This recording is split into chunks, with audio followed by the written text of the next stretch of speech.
In the casting, actually, we just lined up and the dog came around and sniffed all of us.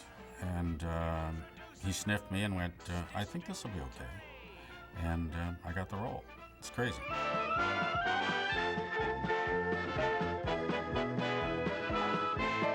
I had always been playing nice guys, but for some reason, Disney always seemed to cast me as the crooked lawyer, or I never played a nice guy in all those 7 films that I did. I was always sort of, there was a little on the shady side. The character was fun to play because he was a flunky, the character of Raymond. He went along with whatever Keenan Wynn wanted. I'm Tim, the ice cream man from Dolly Dixon's. And it's interesting when you work for Disney, you get your wardrobe and then you meet your animal, because you will be working with an animal if it's anything done at Disney. I primarily worked with the dog. That's why we were very close. He was with me almost in every scene. Do that again. Say gaga. Gaga. We write each other once in a while. We used to get together on a weekly basis. Then, you kind of lose touch. It's like graduating from school.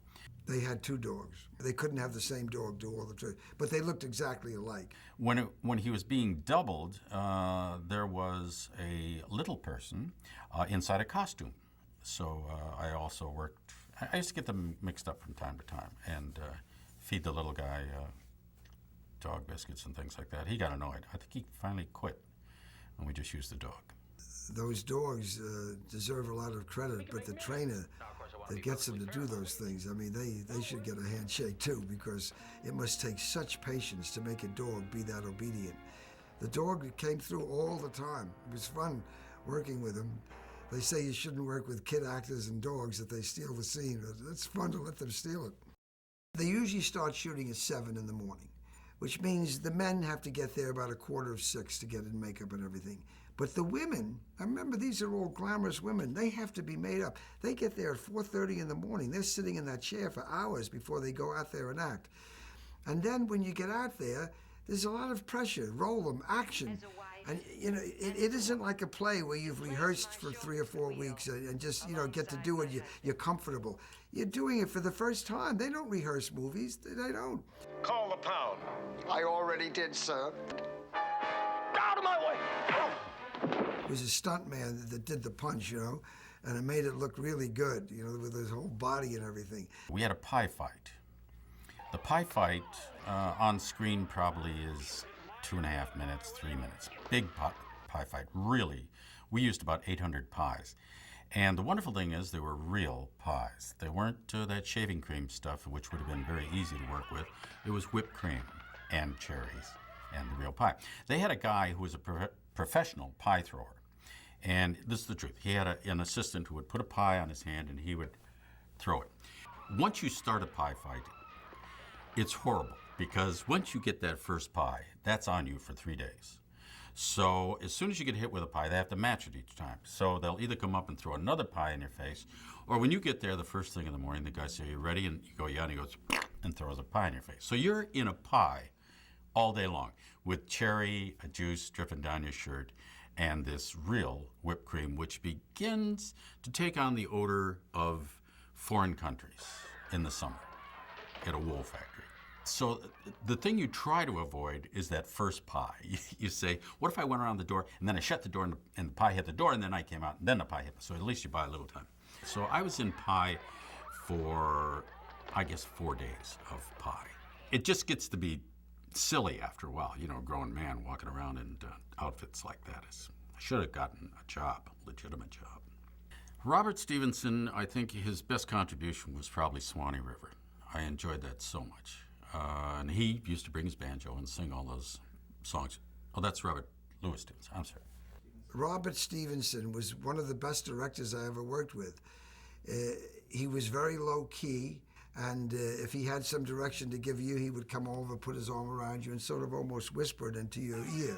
And it was very easy to work with him. It was a very relaxed atmosphere. He would color your part up a lot. He would have you do things that made you look really, really good. You could put yourself in Robert Stevenson's hands, and you were okay. You were in good shape. It's nice to have that kid's aura about the picture, and he could bring that to you. I mean, we were just people having fun, except for the pies.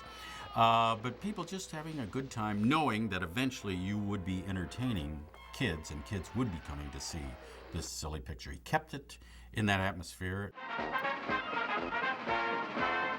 And of course, Dean Jones, not only is he handsome, perfect looks, but he's such a nice man. Perfect for Disney. I mean, his outlook on life and his religious outlook on life gave him the correct attitude for Disney, and everything just was wonderful with him. Lucille Ball, Shirley MacLaine, there's Debbie Reynolds. There's only a few very pretty girls that can be funny, and I think Suzanne Pleshette is one of them. I wish I could do her voice, because then I would probably be able to do cartoons. As you're all well aware, Mr. Daniels is running for the office of District Attorney. Cheers, how you doing, Tim? What do you say? It could be from smoking, I don't know, but possibly not. But she's wonderful to work with. Great singer, I love her. She's sing a high C you wouldn't believe. Joanne Whalley was funny in a completely different way. The loud, funny, obvious, Gee, that's what I always wanted, a bug ring. I've never seen her in a down mood. I don't know. There's something wrong with her. There really is. She's probably mentally not equipped to talk about anything serious. And thank goodness. So we spent a lot of time together. And I toured for a year with Hans Conried. He was one of the most intellectual actors I ever worked with, and just so nice and so interesting. And he talked very British, and I said, "Are you from England?" When I first met him, I said, "Mr. Conried, are you from England? Well, you talk with an English accent." He said, "No, I'm just affected." He was American, but he said, "I just talk affected." Told me of an incident you would find hard to accept since it defies scientific explanation. Yes, he was a great dry sense of humor. Very quick-witted and a real delight to be around. We got off early one day. Not all of us, but Tim Conway got off early, and I got off early. So we walked out together, Tim and I. He was getting in his car. I was getting in my car.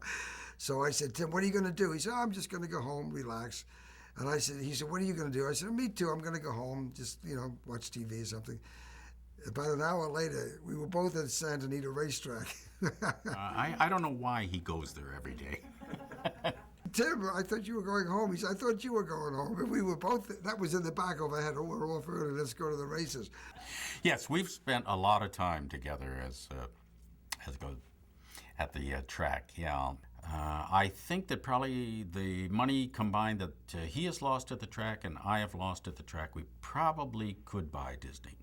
They all had their own talents, and I think that Disney, the casting people at Disney, had a great eye for that.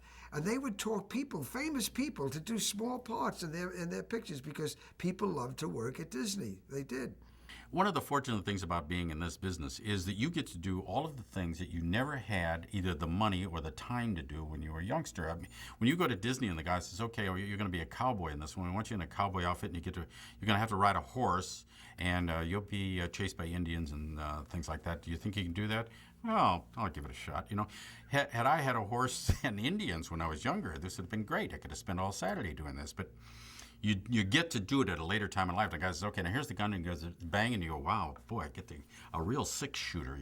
Those are all the things that I saw on the screen when I was a youngster, and now I get an opportunity to do them. A much older man, but why not? What the heck? I mean, we're all kids at heart, really. Walt Disney brings out the best in people, even bad people, and there are bad people. It brings out what little good there is in them, because it's a sweet innocence. And there's not much sweet innocence around anymore. And it brings that out in people. And it's wonderful to see that. To see people sit back and laugh at something that doesn't have to have a double entendre or smutty. And I think that that's what Disney has done for people. It brings the best out of them. It really does. It truly is a nice place to go in the morning. And as I say, at lunchtime, you got a band, and Mickey will sit down and have a sandwich with you. And could you ask for anything more,